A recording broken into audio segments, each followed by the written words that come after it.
don't think we should start a podcast with Hala. What do you think? Nah, that's inappropriate.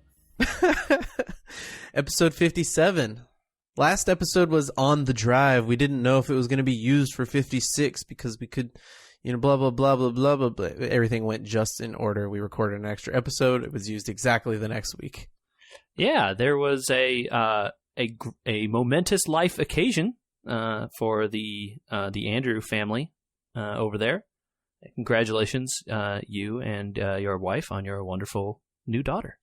Thank you. More kidlets running around, more stuff to do, and more adulting to happen. Therefore, I need this podcast, man. I need it. You need it? You need it? It's balance, right? It's about balance in all things, and ignoring our inner selves is not healthy, even if we have responsibilities to keep miniature human beings alive. It's pretty important to keep them alive, I'll say. I don't know what all the responsibilities of having children are, as I don't have any. But I think keeping them alive should be one of them. Well, she is doing well, and thank you for the congratulations, and can happily report that she has regained her birth weight already inside of a week, which is a good sign of health as far as those types of things go. And all's well that begins well. Yeah, I think that's the phrase. Yeah.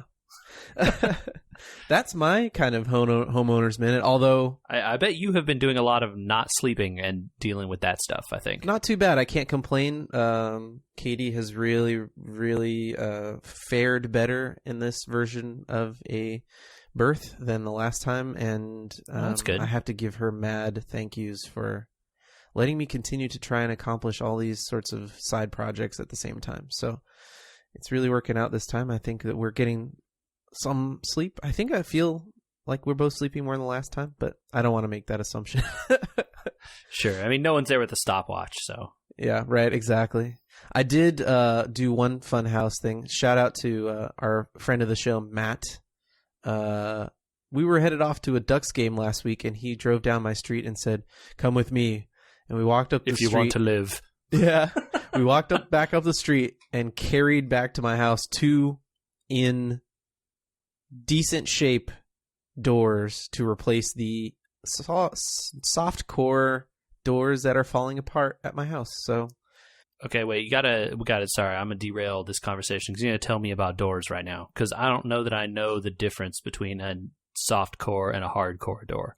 So there's interior soft core doors, which would be a door that is laminate on both sides and filled with essentially cardboard in the middle of it to hold its shape back together. These are the types of doors you find in a mobile home usually. They don't fare well with heavy use, and they are not for use outdoors. There's hard doors, which are wood framed and filled with plywood on the inside to keep their shape, and the outsides of the doors are wood. And there are solid core doors, which are literal planks of wood. Just a block of wood. Block of wood doors. Hinge. Those are the heaviest doors, the heaviest duty doors, and the best doors, and the ones that you should use outside. Okay, so it sounds like the ones currently in use at the home that we purchased for the side of my home and the garage are laminate doors that are slowly falling apart, literally, as they have been used for the last however long they've been attached to the home. Probably a good long time. Yeah, literally the garage door. If you push the middle of the door, you can bow the door enough that it just sort of unlatches. Oh, that's bad for any number of reasons, but it's just bad that you can bow the door by pushing on it. That's just not good. So Matt said, you need these, and we walked them both back down the street. It took 2 trips because they're quite heavy, and I want to thank him for doing that. I would imagine that big wooden doors are not light. No, so now I have to accomplish something I said I would never do, which is hang a door. I'm just going to go ahead and tell you, having participated in one door hanging while I was in college with people who are far handier than myself, we had 3 people with engineering degrees in that room. Okay, like 2 mechanical engineers and a software engineer, and there was a lot of swearing, a lot of like measuring and remeasuring, and then it not working like the first 2 times. So I am sure Katie's very excited for this. have fun. This may be a section of the podcast where we talk about how to hire a contractor. Yeah, I mean, look, I'm sure there are tutorials online that'll tell you how to do it or whatever, but you might want help just because I remember it being annoying. But I only did it once, and I wasn't even the like main guy. So yeah. My doors are falling off their hinges. Has your refrigerator completely fallen apart or what? No, the refrigerator is now completely fixed. I don't remember. Okay. I told this story 2 weeks ago, right? And then the on the drive was the week that the fix happened, right? But we didn't. Yeah, and we didn't know if that was it. going to air in order, so we decided not to. We didn't talk to about discuss it. Okay. whether your fridge was being repaired or not. So yes, so the repair person arrived, said, "Oh yeah, this thing is busted. Why is there all this ice back here? That's not how it's supposed to be." And he's like, did you guys leave it open or anything? Like, because if you can like leave the fridge open, the ice builds up inside it or whatever. And we were like, no, we were pretty good about closing it. He was like, all right, so here's what's going to happen. I'm going to run some diagnostic stuff, does that, taps around on a keyboard and looks at a manual that I've never seen before and like runs some tests in the diagnostic mode that the little sheet of paper I read didn't tell me about. And then he's like, okay, this is almost certainly what this is. There's like a lot. This is a very common failure for these refrigerators. There's this little part it's called a thermistor. Anyone knows out there who knows what that is? Basically, it's a little resistor that you use in an electric circuit to sense temperature. And he's like, yeah, this thing is like a little replaceable part, and it breaks sometimes because, in the great world of the digital age, everything should be digital, even when the old analog ones worked better and lasted for 20 years. Let's just make them digital now so that they break every 5 years or whatever. Mine broke on the earlier side of that, but he's like, yeah, it's not an expensive part to replace. I think the replacement, like the manufacturer of the refrigerator sells a kit to replace this part. That's how frequently it breaks. So that should tell you something. Yeah, this is what planned obsolescence in action. Maybe, yeah. I mean, the rest of the refrigerator works fine. And he's like, yeah, you're just going to replace this thing and you'll be all right. So he leaves because obviously he doesn't have the part with him. So, he orders us the thing. It comes to my house and another technician comes out the next week and replaces the part. Everything is great. So, the guy showed us in the meantime, hey, here's how you can defrost it. Turns off the cooling cycle so that there's no cooling in the refrigerator. Turns the refrigerator part, to be fair, the issue was only with the freezer, right? So the refrigerator part was just fine. So we just kept that closed and made it an ice box for a day. And then we pointed a fan in the freezer to melt out all the ice that was in there and just left it open for like 8 hours or something with a fan on. And that got rid of all the extra ice. And then we were okay after that. And the replacement went well, and then now everything is working. So, yay. Yay! I didn't have to pay thousands of dollars for a new refrigerator. It was like $150 or something at the end of the day. I feel the relief. It's palpable. Yeah, it could have been real bad, but it wasn't. So thank goodness. You know what though? If you and I were smarter people, apparently, you could have bought a fridge for no problem. Oh, JJ, we're generally smart individuals. I like to think that sometimes. We're kind of digitally connected to the world. You and I see things through the internet. We're on the leading edge of knowing what the next big digital thing's going to be, where to put our energies. Sometimes. Why didn't we invest in Bitcoin? Because we're not idiots. And we don't engage in rampant, ridiculous speculation.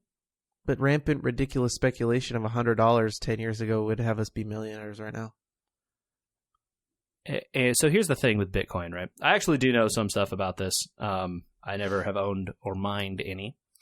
Bitcoin is a digital currency, I guess this is worth pointing out. It's like money, but it's internet money. I don't know how to explain. It's a digital resource, right? You can mine it like you mine ore from the ground, and it produces digital coins essentially for you, and then you can spend those coins on things. The problem is, Andrew, no one accepts Bitcoin for anything. It's a currency that you can't spend anywhere. Right, you have to get your money on an exchange and trade it, and it's worth whatever people are willing to pay for it, right? But there's no banks that are willing to pay you for it. So you have to find some kind of way to exchange this currency that's supposedly worth a lot of money, thousands and thousands of dollars per Bitcoin.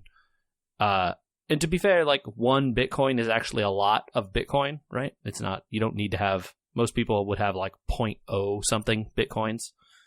But so the only way to get money for it, real physical US dollars for a Bitcoin, is to go through these exchanges. And let's just say there have been a recent string of high profile people being stolen from on those, on all of them. In fact, I don't know of any of them that haven't eventually come up with shady business things that have happened and people's money being stolen from them and Ponzi schemes and stuff. So it's not quite amazing yet.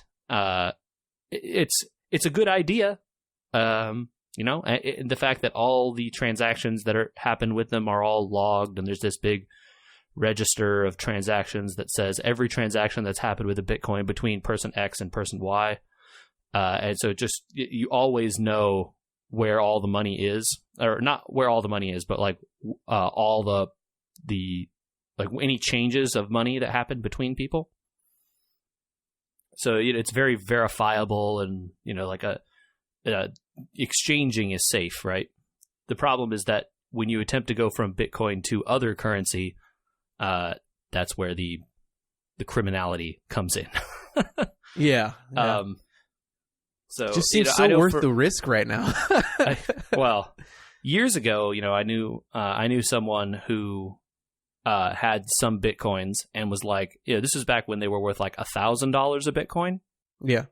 Which is still a lot. It's worth many thousands now, but at the time it was worth $1,000 a Bitcoin, and they were like, okay, there's no way this dumb digital thing I did in my spare time is going to ever be worth more than this. And he sold them for Amazon gift cards. Because that was a thing that you could get at the time for Bitcoins. There was just a website, you just go give them a Bitcoin and they send you an Amazon gift card of various denominations or whatever. So he got $3,000 in Amazon gift cards, and it was yeah, this is pretty good. Yeah. Because there was no way for him to get straight cash, right? He would have preferred that. But it was not available. So, I don't know. I'm not in with the whole digital currency stuff. Until you can actually spend it places, I don't really see much point of it. If I can go to a store and pay with my Bitcoin wallet, all right, now we're there. But we're not there. Yeah. Yeah, I know. And it's one of the same arguments, it's not tied to anything, so... But, the whole point of it is it's not supposed to be tied to anything, right? The US dollar isn't tied to anything. It's just based on the faith of the government, which, I don't know what you want to say about that these days. It's not based on gold or silver or any of that anymore, and hasn't been for a lot of years. So, it's not really tied to anything there either, right? Money is worth whatever people are willing to exchange it for, and Bitcoin seems to be worth a lot, but no one's willing to exchange it for anything. So, if I can't get goods and or services with it, it's not a great currency. I'm processing everything you've said, and it makes me feel a lot better than I felt yesterday when I saw Bitcoin prices. Yeah, Bitcoin is a speculative investment, right? There was a land rush going on in the past 5 years, basically. People were trying to just get as much of it as they can while the getting was good. And okay. But if it ever does become a useful currency, the people that own it have to spend it on stuff, and now everyone is just hoarding it. They just want to have as much of it as possible. No one wants to spend it. Well, that doesn't make it useful. That just means it's a precious metal or something. It's only worth what other people think it's worth. Right. Yeah, but I've been saying for years that this doesn't make any sense. Bitcoin's not worth anything, especially because it can't be traded for goods. You have to do it on the exchanges to even try and get money for it. It just isn't a currency that makes practical sense, and at any point in time could either A, go away, or B, what is the word I'm trying to think of? Not fraudulent, but counterfeited. The system actually prevents a lot of those specific concerns. Like you can't go away because it's peer to peer and like there's no central location for it. So it can never really go away as long as there are people still trying to use it. And the fraudulence part, like I said, there's that transaction register, and that prevents a lot of fraud. But the problem, again, comes at the endpoints, right, where you're trying to go from Bitcoin to something else. Then you rely on other people and their methods of keeping books, and that's where the money laundering and or bad stuff tends to get involved. Yeah. I guess that's too much time to spend on Bitcoin, more than to say thank you for making me feel a little bit better, for vindicating my argument that despite the fact of being proved that Bitcoin apparently is worth something, we both still feel that it's not worth much of anything. Yeah, whatever. Like, it's like, oh, if I would have invested in Apple in the 70s, I'd be a billionaire now too. But I didn't, so moving on. All right. A lot of the time on this show, we say, hey, respond to us, send us something, talk to us. Somebody sent us an article, and I want to talk to you about it. Let's talk about it. Gaming Across Generations was an article in the Wall Street Journal that I did not see, but was sent to us by Jamie, so thank you for that. It's about the realization that 30-year-olds are now playing online games with 15, 10-year-olds, across generations, that don't realize until kind of later in their relationships that, hey, this person's in high school and I'm in my 40s or whatever, and sure, we have two very different lives, even though we're trying to play competitively with games with each other. How does that dynamic work? Who needs to play what, and are there rooms or teams or designs that need to be created for games to separate ages? Sure. So I can tell you how this works out a little bit. I have a little experience in this realm. Yes, you do. As a longtime MMO player, not something that is uncommon in that genre. Right. So I played World of Warcraft for many years, all throughout most of college, and then for a while after I got out of college, and then I kind of drifted off like by the time I'd been working for a little bit. But anywho, World of Warcraft is a game, right, where people, you're all represented by these avatars, these characters, right? So you don't really know who anyone is until you get into a guild with them, or you try to start talking with them, like on voice chat or something. And so, I joined up with a bunch of different guilds, while I was leveling and having a good time. But when I started to try to get serious about raiding, to actually do the hardest content and stuff, required a good amount of coordination. And a couple of the guilds that I ended up being in, sort of decided they wanted to get, a little more serious about it. And so they started, organizing groups and putting together schedules and all this stuff. Hey, here's the times when we're going to raid. It's going to be this day and this day. This is that time, blah, blah, blah. And I didn't realize that wasn't very normal because I had never been in, any other guild doing this stuff. But it turned out that, that's not necessarily the way it goes a lot of the time. Well, not people aren't as organized as this one ended up being. But I found out that was because the guild leader, after having been in that guild for many years, I was with the same group of group of maybe 10 people or so for, the majority of my time playing that game. Plus the rest of the guild people who, came and went or whatever. But there was kind of a good core there of us for a pretty long time. I found out that guy, the guild leader, was an ex-Marine. And so he loved doing, because it was for him, it was like a way for him to use his, battlefield marshaling skills. And he worked some sales job or something that he thought was fine, but didn't care that much about. And this was a way for him to use his skills to And he loved it. He loved, leading and organizing and telling Group A to go over here and Group B to go over there and like split up and do this stuff. And like that was his thing, man. He loved it.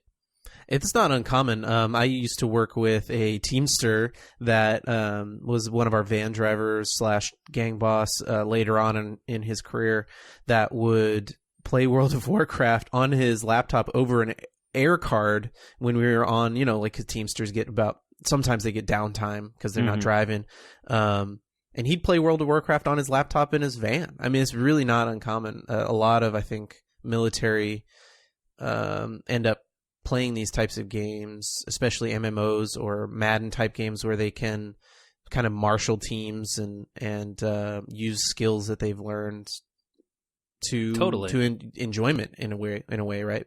Bring skills to a craft, because World of Warcraft at a certain level it becomes a craft, not a game.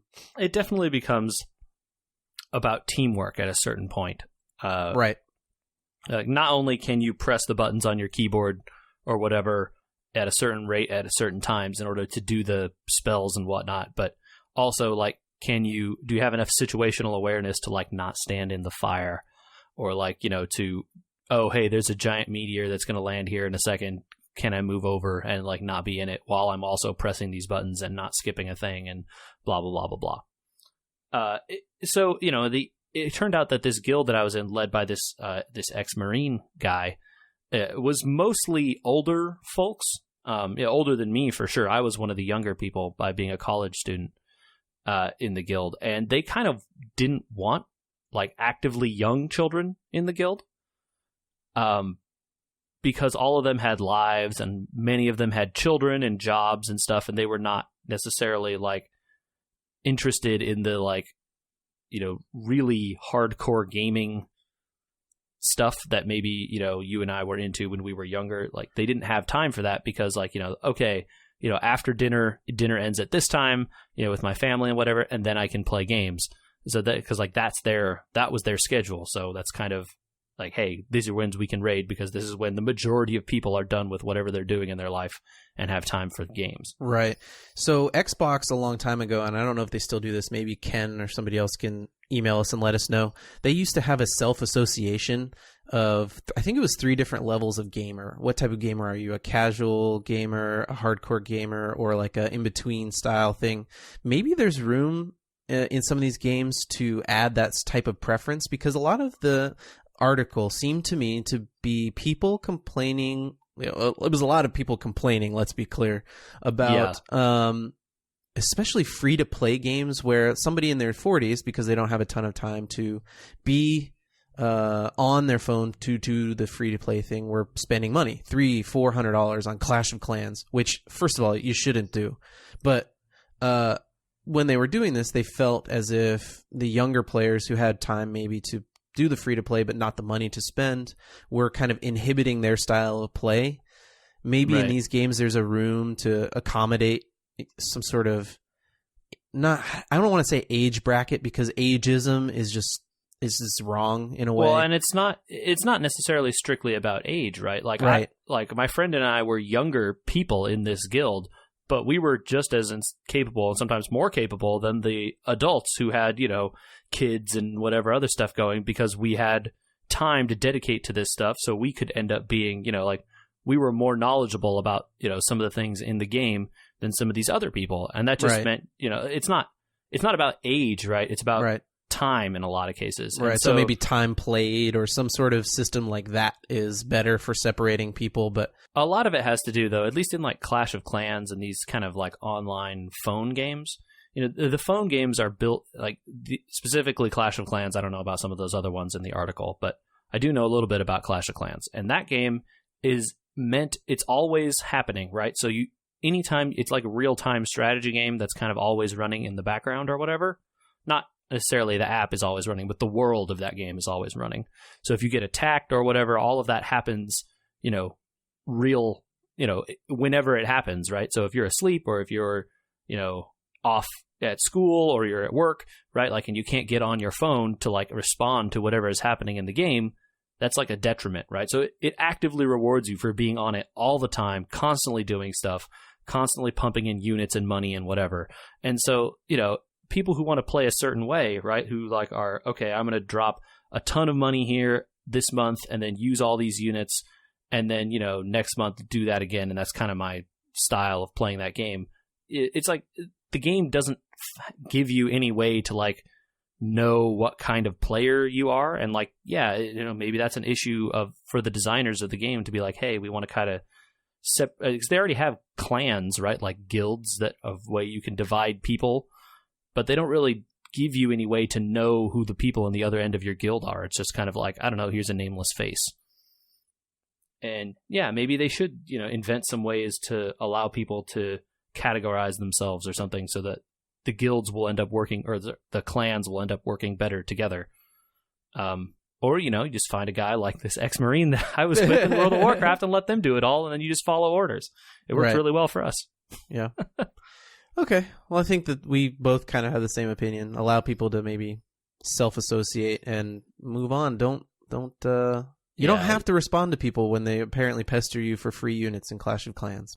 It definitely is. Like, all the mobile phone game stuff is a big thing anyway. Just like, don't play those games. That's how you solve yourself. Yeah, solve all the problems. Rather than pouring $200 or $300 into that, maybe we should do a quick intro to another free-to-play game that I've mentioned before that I had access to, but never really got time to try. You tried it a little bit, but we both got distracted with something else. But I want you to intro maybe a little bit of the card game Gwent, because we're both going to try this out and possibly talk about it next week. Yeah, so I have been playing a little bit. It is a card game that started as a card game in another game. The Witcher series, which we talked about on here, I have played through. The third game has this sort of in-fiction card game that the people of the game play in between themselves. And they now came out with a free-to-play standalone version of it. It's called Gwent, Gwent, if you're looking for it. You could download it now and play. It's in open beta at the moment. They've said there are no more account wipes and stuff, so everything you get from here on is good. If you spend money or whatever, you get to keep those things. So, the main conceit of the game is there are rows, right? So you have each side of the board, right? You versus an opponent. You get a hand of cards, and you have rows. There's the sword row. There's the archer row. There's like the siege weapon row. And cards will have symbols on them that say like, oh, this one has a sword, so you have to play it in the sword row. This one has a bow or a crossbow. You have to put it in the second row. Okay, this one has the siege symbol. You got to put it in the third row. Or it has a symbol that looks like a circle of arrows or whatever, and you can put it wherever you want.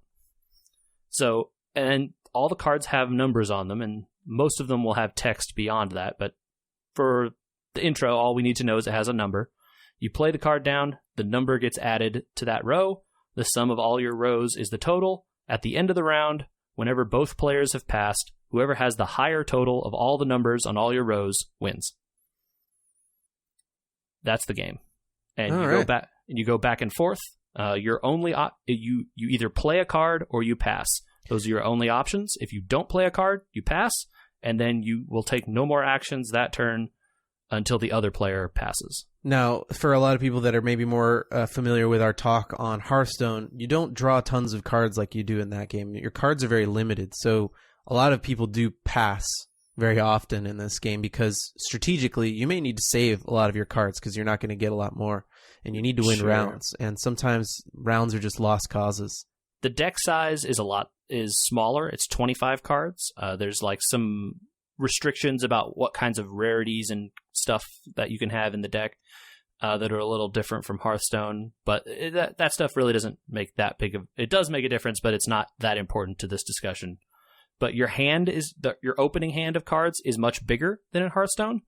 But at the end of the first round, at the beginning of the second, you will draw 2 cards, and at the end of the second round, beginning of the first, you will draw 1. And that's it. Unless you have other cards that draw you cards, those are the only cards you're going to see. Or, there's lots of cards that pull the cards out of decks, and there's all kinds of crazy abilities and stuff that you can do to, make it so that you will see more of your deck than that. But in general, you get the cards that you have, and you just need to try to come up with it's best 2 out of 3. So, after both players have passed, whoever wins 1 round, and then you have to win 2 rounds in order to win the match. Right. And something that they do that's a little different than Hearthstone, because it's best 2 out of 3, right? The rewards, the quests, and they don't really have a quest the same way that Hearthstone does, but like the daily rewards you get for playing are based off rounds, not matches.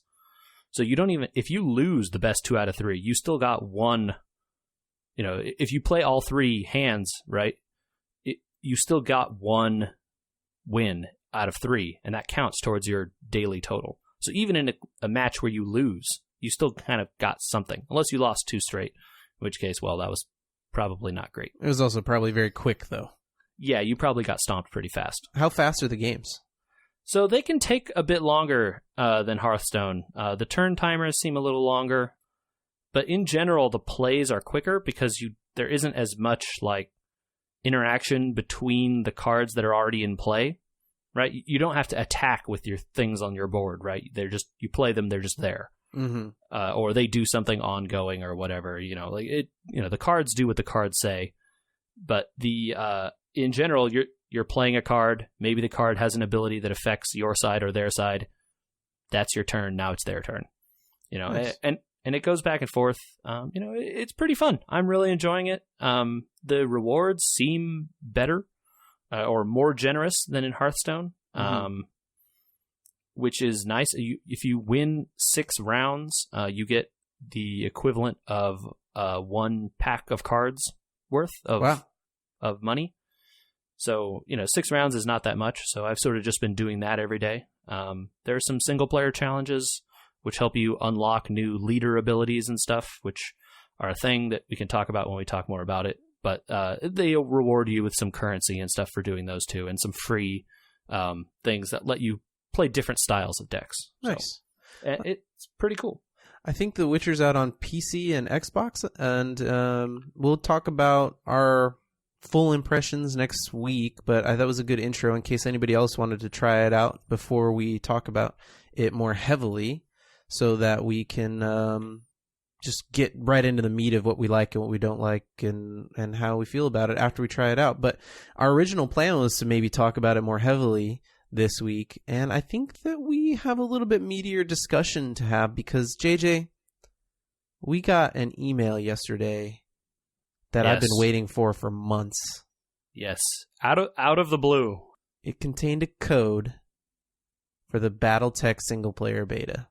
Yes. So originally, the Kickstarter for BattleTech, right, was something you and I both were very excited for. I think we've talked about it a little bit on here before, but for those who don't know, BattleTech is a futuristic setting for giant robot mechs that fight each other. I think that's a pretty succinct way to sum it up.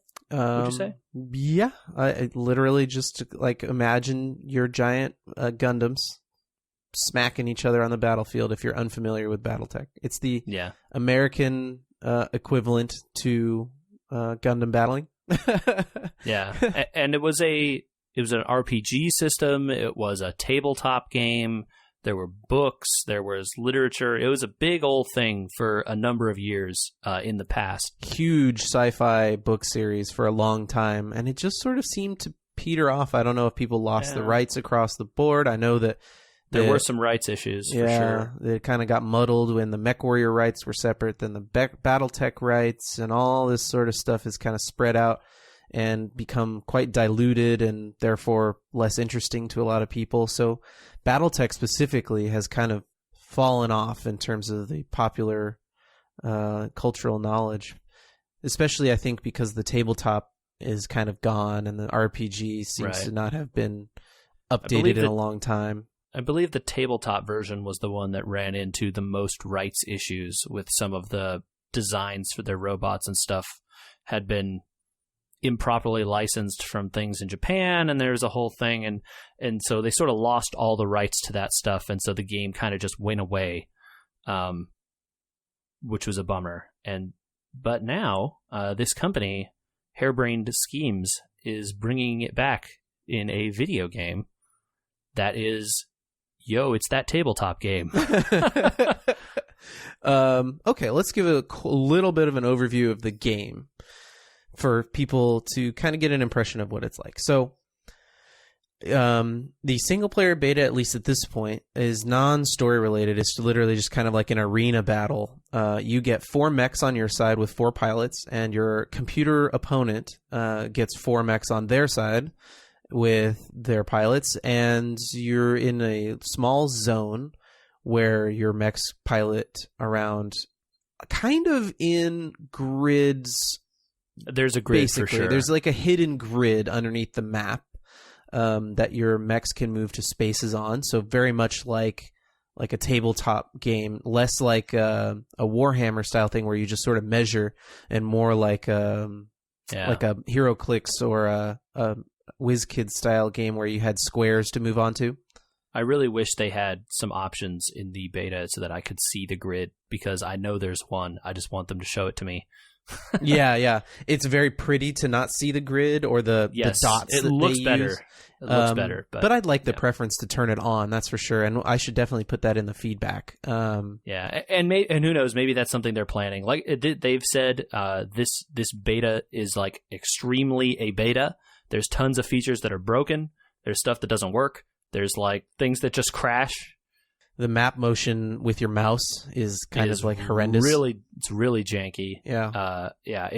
There's a bunch of stuff that doesn't quite work. So so hopefully some of these things are things they're already thinking about. Kudos to Hairbrained. After every single game of the beta, you are asked whether you'd like to leave feedback about your match, et cetera, et cetera. So they're really, really taking feedback, I think, on this. And I'm guessing this beta was delayed a while to kind of prep them to be ready to receive all this feedback, because they know they're going to get a lot of it.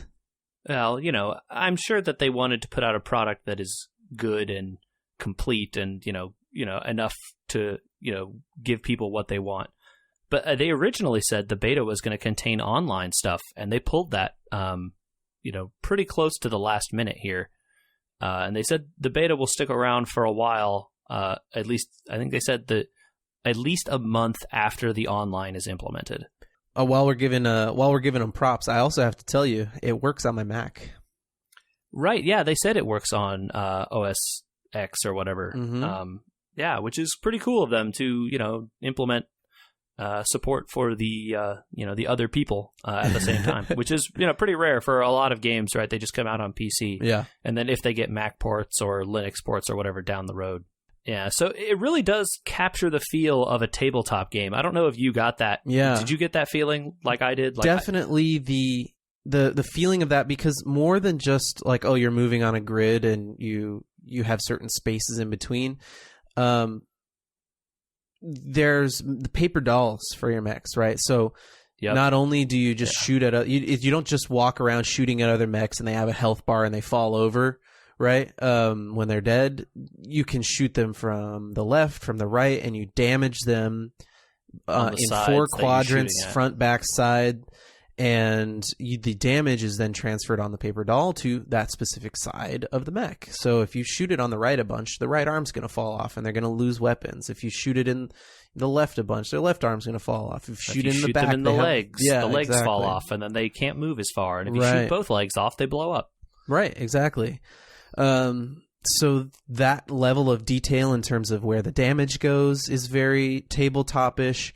The movement is very tabletop-ish. The aiming, it takes into account terrain and line of sight and who can see what and sensor locks and all that sort of. Yeah, there's a lot of stuff, man. Like and like weapons have minimum as well as maximum distances. If you're too close, you can't use your long range stuff in close because you're within the minimum distance to fire. And it's like, okay, well, I have these missiles, they're pretty sweet, but like they can't hit because I'm too close. I have to turn around and walk away. Well, now you see my back armor, and the back armor is usually weaker than the front armor, so then I have to try and turn around while I'm walking, and like it's a whole thing.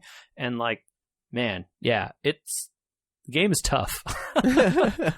It's tough, I think. Also, it's easy to sit down with this game and kind of get a feel for moving and firing your mechs. Right. And just sort of walking towards the center of the map while they walk towards the center of the map and then shooting that HE double hockey sticks out of each other. Right? Yeah, I definitely got to that part pretty quickly. Like you can do the old naval broadside pretty easily. Yeah. You can turn on all your weapons, alpha strike, like fire all the missiles, attack all one guy, try and blow him up. Yeah. Like, that part is okay. The problem then comes like, what's the strategy after you engage? Mm-hmm. Because as soon as you see them, right, and you're both shooting at each other, now you need to like figure out how to like flank and move around, and like, do your guys have jump jets? Can they do like the flying stuff? Can I get around to the other side to maybe shoot at the back armor of this guy? Or am I in the water and so I can sink more heat so my weapons don't overheat as fast? And like, like long range, short range, it gets very complicated very quickly. Yeah. I mean, you haven't even gone into my pilot abilities, my morale, my inspiration, I think I forgot about all of the pilot abilities almost immediately as soon as I engaged.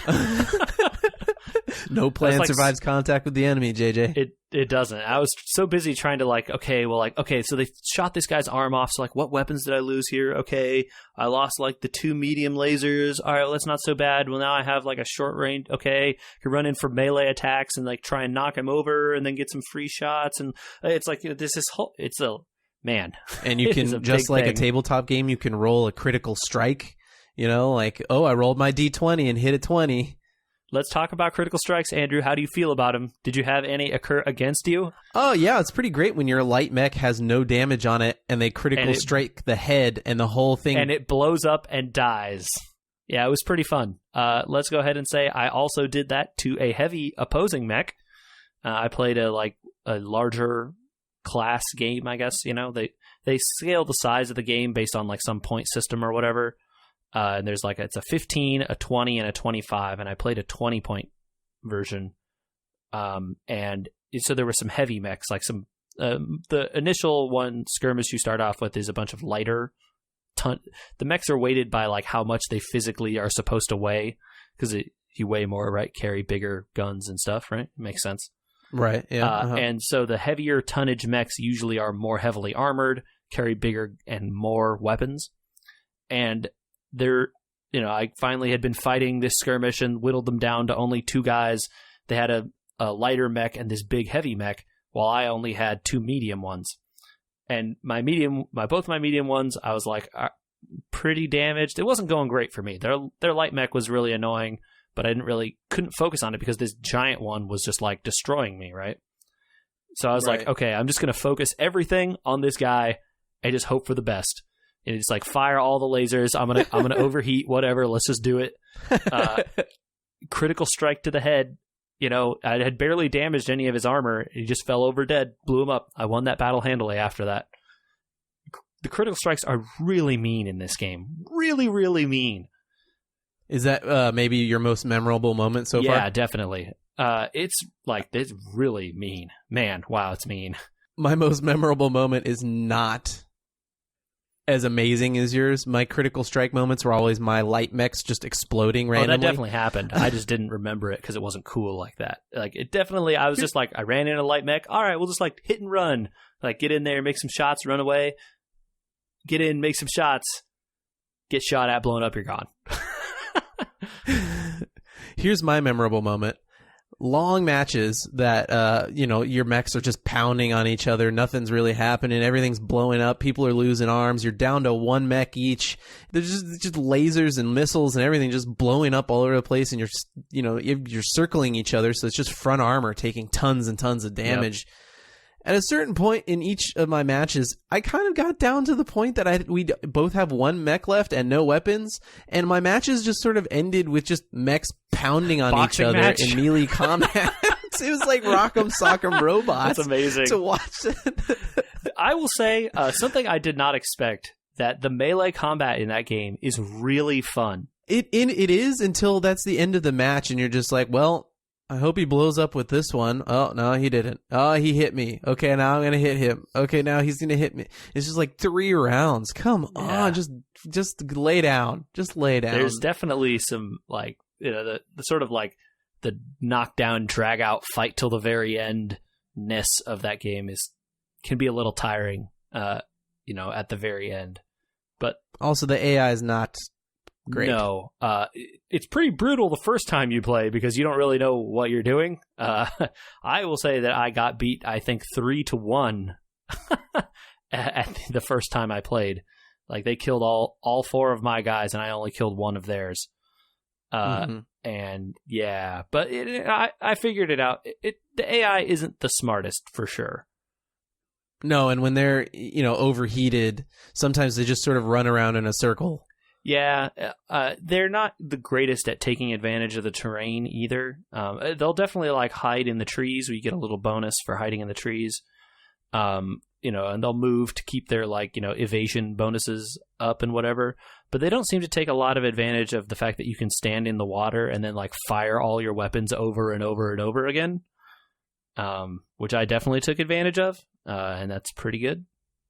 Yeah, you don't have a high ground advantage there, but at least the heat advantage is worth just standing in the river and using your heavier mechs to just blast away with every weapon you've got. Yeah, it just depends what weapons you have and stuff, right? Like if you have a ton of lasers, that will obviously overheat because lasers are hotter than projectile weapons.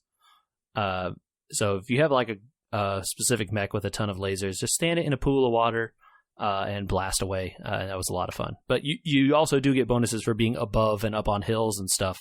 And so if you get up on a hill and shoot down on an enemy, you can wreck them real good.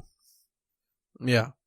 There's a lot of complexity that is built into this, and I want to talk about that part first, and then the simplicity of some of the targeting and movement, and a concern maybe that I have that you might see differently. So complexity-wise, terrain, all these sorts of things matter, and they made a manual that's pretty good that explains a lot of the bonuses that you get in the green versus the blue versus the white versus sprinting and running and jump jetting and moving and all the different systems of taking advantage, I think, of the maps and all that sort of stuff, as well as how your weapons work and targeting and all that.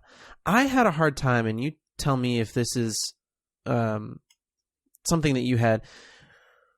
I just got to the point that I sort of moved my mechs into line of sight that I could tell was going to be line of sight, and then just blasted away with everything. But there was no real easy way for me to tell when I clicked on a mech, like, this is the range for my guns. There's no circle that says problem. This is as far as my medium laser is going to go. This is as far as my long missiles are going to go. This is as far as this is going to go, so that I couldn't tell if I'm going to move to that rock outcropping. Right. I'm going to be able to shoot across that river with all my guns, or I'm going to move to that rock outcropping, and the only thing that's going to be within decent range is going to be my long-range missiles, and everything else is going to have a 10% chance to hit because they're outside of optimum range. Right. So I kind of felt like there's huge complexity in understanding the mech's weapons, what they're armed with, but there's no generally good system yet, or I didn't see it for understanding before movement, which you can't take back. Yeah. So you can where back out you're going to land on shooting. You can back out of a lot of things, but once you click a space to move on, you can't take it back, which is a bummer. Once you have moved and you are turning the facing of the mech, the cone that comes out has different I don't know if you noticed, but the vision cone, like the arc that you see. Oh, that okay, will yeah. have some ranges on that cone. There will be some different striations on it, and those are the short, medium, and long distance, I believe. Oh, okay. But the problem, okay, so I did not notice the striations on the front arc. Yeah, so it is there, but the problem becomes that you can't see that cone unless you have already moved and are then turning. So there's still no way to do it from before you move. So it would be nice if while I'm just standing right here, I could bring that cone up for I don't even want to turn it. I just want to see it. Just know how the current arc that my mech is looking at right now, how far away is X, Y, and Z, right? Right. So let's say if you could see the grid on the map, I could hit T for the targeting cone and go move my cursor to the place I think I want to move my mech, hit T, and see, kind of what the arc is going to look like if I end up in that spot. Yeah, it would be really, really helpful. Because I had multiple situations where I would move a mech because I didn't know if I was even going to get into line of sight. Right. Or I would move a mech to where I knew I was going to get into line of sight because he was hiding behind a rock outcropping. But then you were too close to use something. I was too close or too far away because of the place that I had moved to, and I just left my mech exposed with nothing to shoot at. Yeah, that definitely happened to me multiple times. It's a large part of the reason why I lost that first game. So I was like, oh, this is cool. I'll get this whole group. I'll outfit them with all these long distance missiles and stuff, and then I'll just shoot missiles at people over and over, which you can do, and it's fun. But the problem with that is that, once you get inside that minimum range, your missiles basically miss all the time. If you're at a medium or a close distance, the long-range missiles are not useful. Right. You might as well fire them if you're that close and you need to destroy that mech, but they're not going to hit or do any damage. It's a 30% chance to hit, and they're going to do 4 damage each out of the 50 armor that thing has or whatever. Yeah, It's not great. So, yeah, the complexity definitely gets in there. And yeah, that is for sure. The not being able to see the range thing is probably my biggest complaint right now. So it's just a battle mode. So it's interesting. I think that the story mode, if you combine it with this battle mode, is going to make one really, really complex and fun game. But something that concerns me, and maybe you can answer this, they've mentioned that you're going to play this like mercenaries, right? So every bit of damage you do to your mechs has got to be repaired. Yep. I don't know about you, but there was really no way to prevent my mechs from taking tons and tons of damage. Oh, I bet that's not going to be avoidable. Yeah, I'm certain that you will have to repair a bunch of damage every time. I don't mean that that's a bad thing. I just mean that that's going to be really hard. Yeah, there's I'm sure that is on Harebrained Schemes and their designers to come up with monetary rewards and stuff at such a level that you are able to withstand that stuff.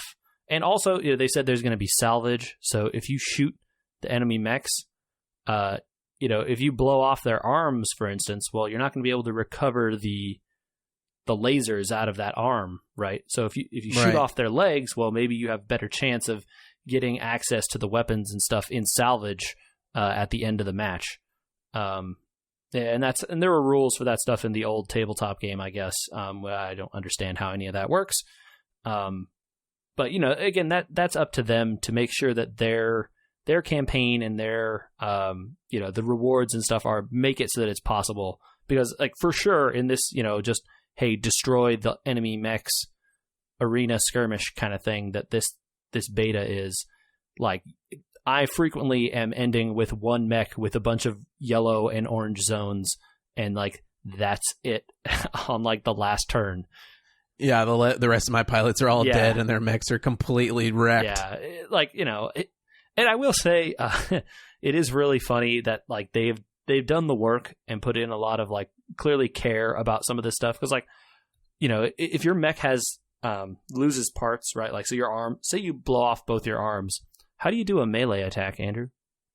You kick. Nope, you headbutt. Or you shoulder butt. Yeah. No, some of the mechs kick. It depends on the mech. Okay, I haven't seen any that kick. I had a light mech that had got both its arms blown off and lost like basically all of its weapons, and so I was just like, run in there, and he just puts his head down, charges. Yep. I was like, this is so rad. The lighter mechs, the lighter mechs shoulder butt because that's all they can do, right? They just kind of run into the other mech. But the heavier mechs, when they're attacking a lighter mech, I'm pretty sure I recall seeing my heavy mech like kick downwards onto the other mech. That's cool. Also, death from above is awesome. So you take your jump jets and you say, well, I kind of have no other option here out of weapons. I'm going to use my jump jets to jump up and land on this other mech, knock it down, and hopefully do some damage to it while it's on the ground. I mean, you'll do some damage to it, but you also do some damage to yourself. Your own legs take a lot of damage when you do death from above.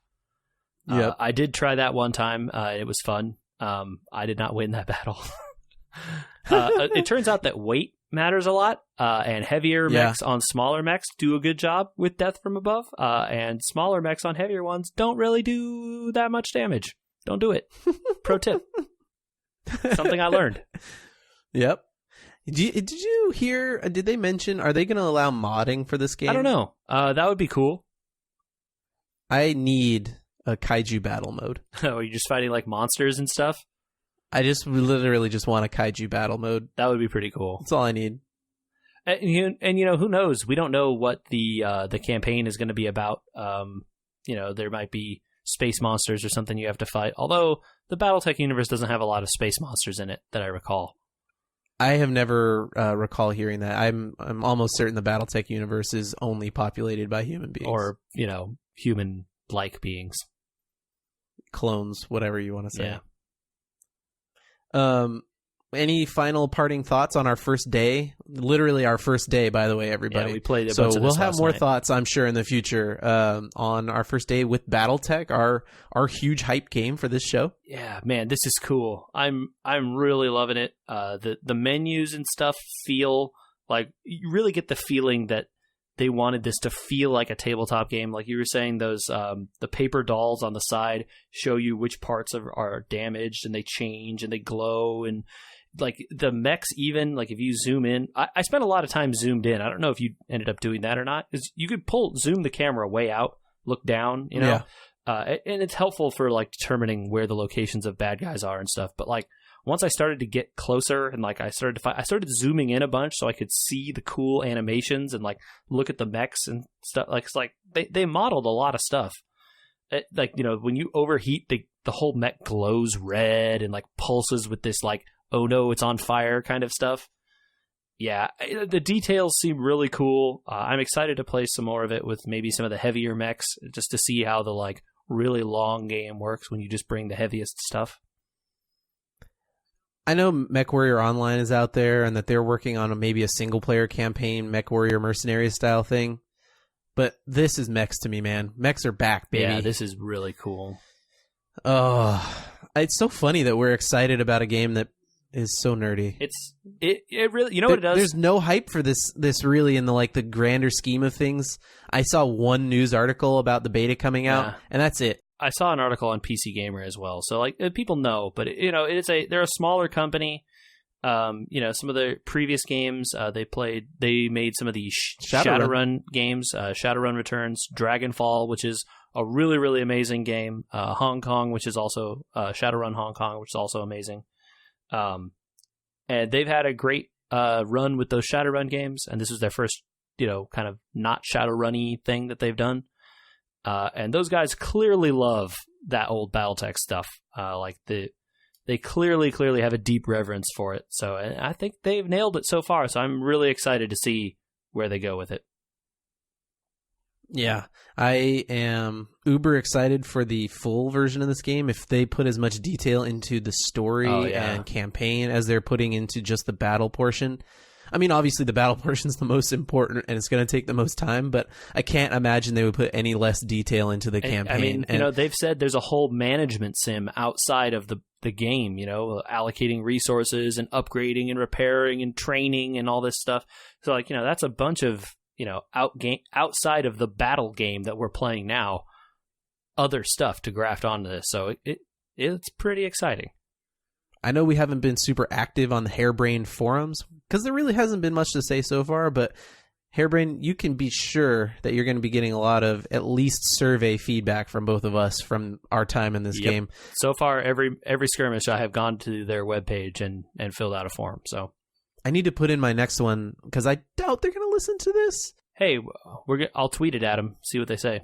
Yeah, I need to put in the targeting reticle suggestion so you can at least, because that's the only thing that's the targeting is the biggest complaint for sure. Not being able to have that targeting arc is really annoying because like I just don't know, like right, like how you can't tell. There's no measurement.